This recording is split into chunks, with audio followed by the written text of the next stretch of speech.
Hello everyone and welcome to the Gunpla Network.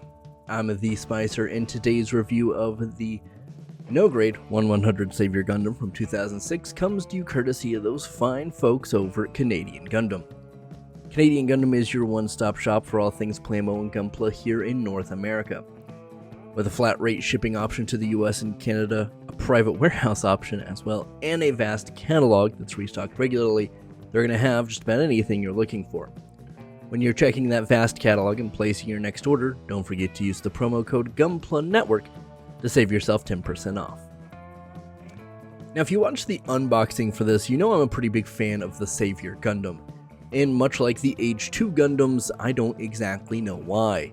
I kind of hate transformations in most all aspects when it comes to Gundams, and for whatever reason, this one ranks pretty high in my Gundam Seed, Destiny, Cosmic era rankings of mobile suits. But it transforms. Don't know why, it just is what it is. But I was genuinely pretty excited. I think the high grade's a pretty okay version of this, but just the looks of the no grade kind of rang truer to me, that the more space for some of the surface detailing kind of worked a little bit better. Some of the proportions worked a little bit better. And yeah, I was genuinely pretty excited to go into this. Now, after having built it and reviewed it, I'm kind of in the middle on it. It's a good representation, but this is absolutely one of those kits that you're probably going to put in a static pose on your shelf and never touch again. It's not horrible to pose around with, but it just doesn't have a lot going for it. And I'll explain that in more detail in a moment. But let's move on to the actual visual aesthetic portion of this mobile suit. It's pretty good. There are limited stickers. The yellow on the kind of V-fin thingy on the chest is a sticker. I didn't fit it super great. It's passable, but kind of just wish this was a piece of plastic. Like, I get it's from 2006, but still, that's not a great place to put a sticker. Then you have stickers on the wings. And I left one unstickered so you can kind of see the difference. The stickers fit okay, but personally, I will probably go back and paint this at some point so that I don't have to mess with the stickers, because they fold over and they're just, like I said, they're passable, but over time, I don't think they're going to hold very well. Outside of that, though, the surface detailing, the part separation's pretty good. There are some weird things as far as seam lines go. Largely just because of the design of this, that I'll explain a bit more in a moment. But overall, it's a pretty good representation. I mean, the only traditional seam lines you have are kind of in the thighs, a little bit in the wing binder cannon things on the back, but that kind of plays into more of a panel line, so it's a little bit more passable. Now, in terms of some of those seam lines I mentioned, the most noticeable ones that you'll probably see throughout this review come on the forearms, but that's largely because there is a forearm gimmick for the transformation in which the inner part of the forearm armor swings forward to kind of shield the hand while it's in its transformed flight mode, which is a nifty thing. Actually, as far as the transformation goes, it's actually kind of good. I'll talk about it more when I get to that point, but it does result in a fairly nasty looking seam line.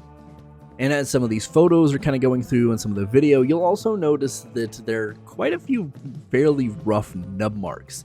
Now, by no means am I the best nub mark remover person ever, and if you've seen some of my videos, you know that. But this definitely was not planned out super well. It's 2006, not a lot of this is undergated, so keep that in mind. You're probably going to want to be a little bit more careful, or maybe go back with some paint to touch it up or something of that regard. But none of it's horrible. It's just one of those things, if you're kind of familiar with no grades or high grades, you kind of expect it. Comes with the territory. Now, outside of that, you do have a decent amount of panel lining opportunity, kind of spread out through the kit. Probably the most concentrated area are on the wings. But once again, if you're using the stickers, it is a little harder to use those. If you're painting it, absolutely go for it. I think it would look great.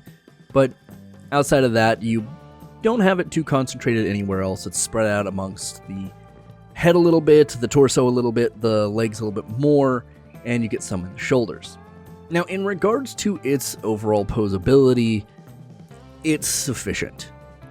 I would say the absolute two biggest things that are drawbacks, and this, kind of take this with a grain of salt because it's a little bit more personal preference. The wing binders on the backs, the big cannons, while they are pretty cool for the aesthetics and for actually helping balance this kit, they're too big. Proportionally, I just think they are too large, and that's one of my complaints more with the design of the Savior. The cannons are too big. I kind of hate the backpack and I hate the transformation aspect, but I get that's kind of part of the Savior's design. So kind of take that as you will. If you like the big cannons or the big bulky backpacks from Seed, or you like that this helps stabilize it, great, you're going to get a lot of mileage out of it. The shield and the weapons are the other big portion of this. The shield, I think, is entirely too big. This is a fairly common concern I have with most Gundam Seed kits, and a lot of UC kits now that I think about it, but it just is too big with the shoulder design. It's hard to move around. While you can absolutely use it, it's more of a pain, I think, than it's worth in terms of its actual posability, kind of play, dynamic looking action ability, or whatever you want to call it. Then that brings us to the beam rifle, which does have kind of a cool transformation gimmick, I'll give it that, but it doesn't sit in the hand very well. It's not going to fall out because it does have like a little bar under the hand, but it also doesn't like to sit in like a tight pose, so it is going to be a little wobbly. The same can be said for the beam sabers. You'll see beam saber pose a little later on, but generally speaking, you're probably going to want to sticky tack or put some of those friction stickers on pretty much all of this, because they aren't super great for like being held in dynamic poses.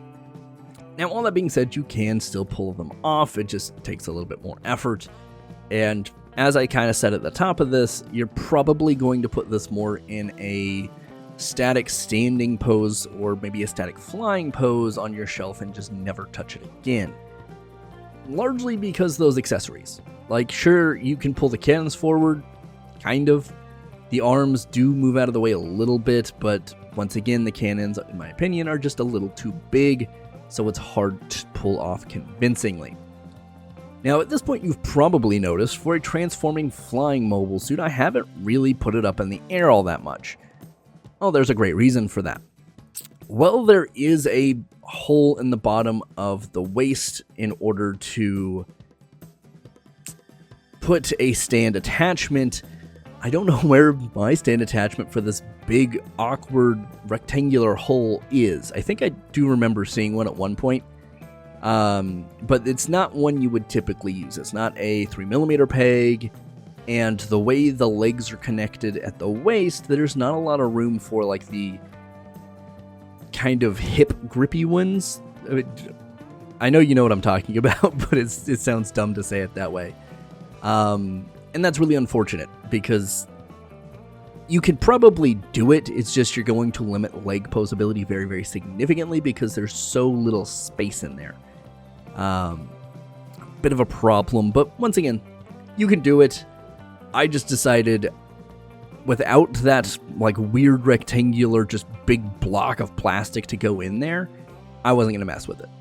I tried it on the little hip grippy thing, it did not work very well, and this is one I don't really want falling on the floor consistently, because if I snap something off of this, I'm going to be very upset with myself. Now, overall, it's not bad, right? It is kind of what you expect, but it does have a few disappointments, at least in mobile suit mode. The weapons are not held very tightly, and while that can be fixed, that's a little annoying to have to deal with right out of the box, especially with the beam sabers. The shield being big kind of makes sense, the cannons being big kind of makes sense as part of the design, and while I wish they would have maybe tweaked it a little bit, I'm not going to write this whole thing off because of that, because at least in a static pose it's still very passable. Now, once you get to the transformation, I will say this transformation is good. oddly enough. You do get a connector to like attach this to a stand at the waist once again, or the bottom of the waist, that also holds the legs in place. So, you know, a little bit parts for me, but for the most part, nothing else is parts for me on this, which is pretty cool. Once again, it uses that big weird rectangular block that I just do not know where it went, so it's on the ground. It is cool that you can actually set this on the ground, though. The shield is absolutely not designed purely for this, but it does work.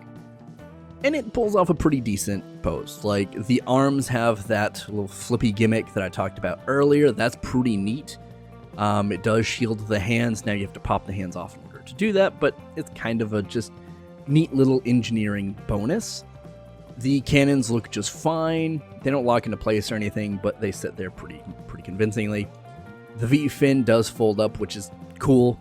Once again, not really necessary, but pretty neat. And then, like I said, the legs do have like a locking gimmick, so it's not bad. It's definitely not going to be posed like this on my shelf, but if you are a fan of Wave Rider, Strider, plane modes, this is a pretty good one. It's a fairly unique representation. It is in kind of that more red color scheme, which you don't get a lot of unless you're looking at that one version of the Zeta. Now, in comparison to some of Athrun's counterparts here with the Master Grade Aegis, it is going to be a little bit smaller, but not so far that you can't pose these together on a shelf.